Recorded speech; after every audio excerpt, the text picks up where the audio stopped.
já viu este conjunto de mapas, você deve achar que a Palestina perdeu seus territórios para o Estado de Israel ao longo dos anos.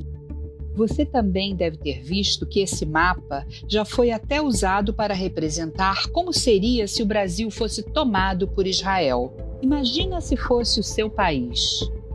A combinação desses 5 mapas gera uma percepção equivocada da história, na maioria das vezes baseada em um ódio contra a existência de Israel. Muitas fontes se utilizam de narrativas falsas e omissões para tentar transformar esse conflito em uma narrativa de vítimas e opressores, ignorando as complexidades do conflito. Mas a realidade é outra. Vamos olhar para cada um desses mapas e entender o que eles mostram. O primeiro mapa mostra a região da Palestina completamente verde. Mas nessa época ainda não havia um Estado palestino soberano. Não havia controle político palestino em um país independente. O nome Palestina referia-se à região, desde a época do Império Romano, de 135 a 390 da Era Comum. Mais tarde, toda essa região foi dominada pelo Império Otomano, que só se desfez em 1918 com o fim da Primeira Guerra Mundial. É em parte deste pedaço aqui da região da Palestina que hoje está o Estado de Israel, a faixa de Gaza e Cisjordânia. Essa região era conhecida como a Grande Síria e hoje corresponde à Síria, Líbano, Jordânia, Israel, Cisjordânia e faixa de Gaza. No segundo mapa, já começamos a ver algumas manchas brancas. Elas representam terras compradas pelos judeus.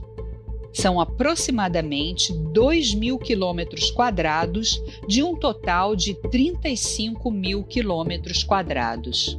Enquanto as manchas brancas representam a propriedade privada de judeus, a parte verde mostra tanto o território aberto, dominado pelos ingleses, quanto a propriedade privada de árabes.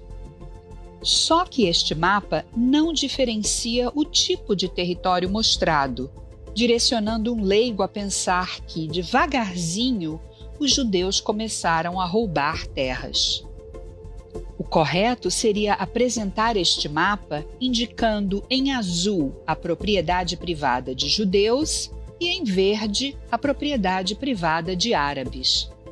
A parte branca é o território aberto, à época não pertencente nem a judeus e nem a árabes, que estava sob o domínio do mandato britânico. Vamos dar uma pausa nos mapas da Palestina e contextualizar o que os ingleses têm a ver com o território.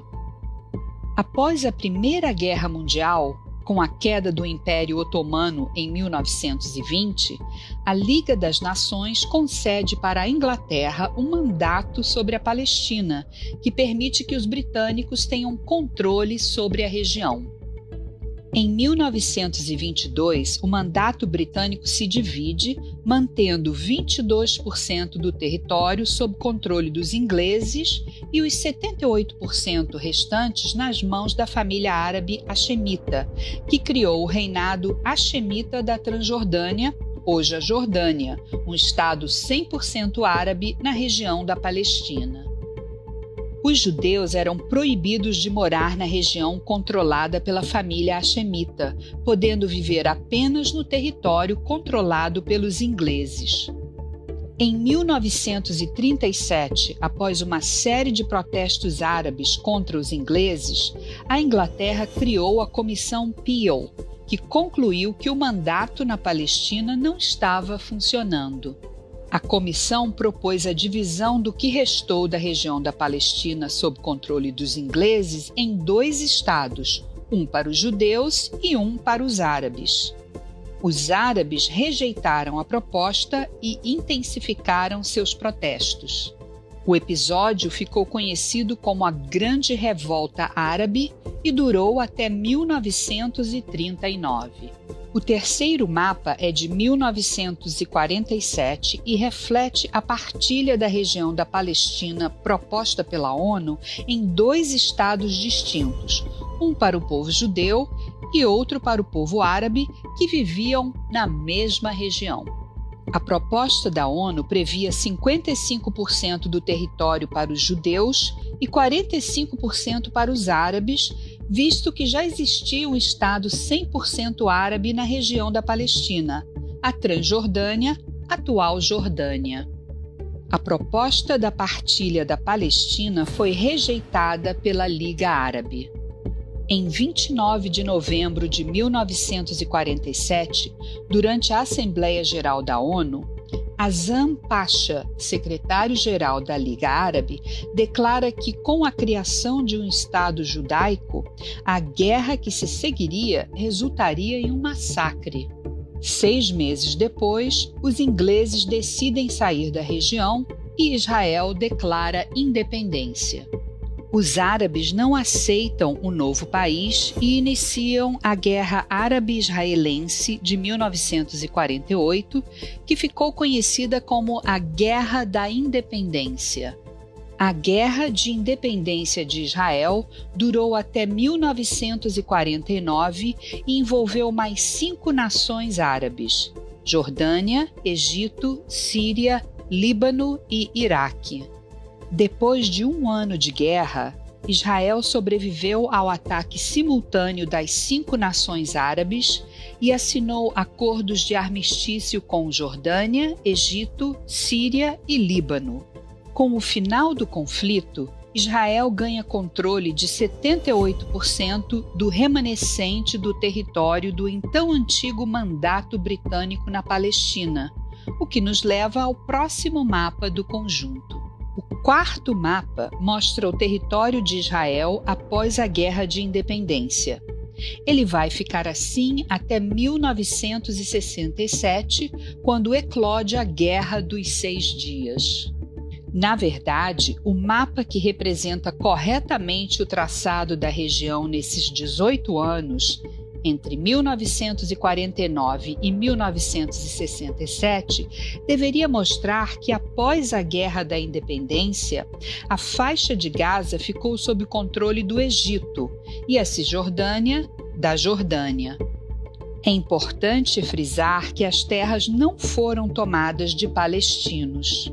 Israel conquistou o território numa guerra defensiva. A Cisjordânia foi conquistada da Jordânia. As colinas de Golã foram conquistadas da Síria. E o Egito perdeu para Israel o Sinai e a faixa de Gaza. O último mapa do conjunto mostra a divisão dos Acordos de Oslo, de 1995.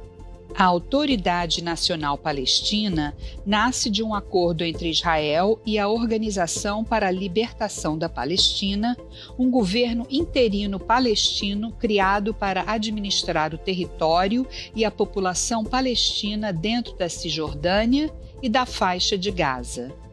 Israel retira suas tropas de 43% da Cisjordânia, onde estão as cidades palestinas, e de 80% da faixa de Gaza, em virtude da criação de um governo palestino que irá exercer controle sobre os territórios onde moram 90% da população palestina.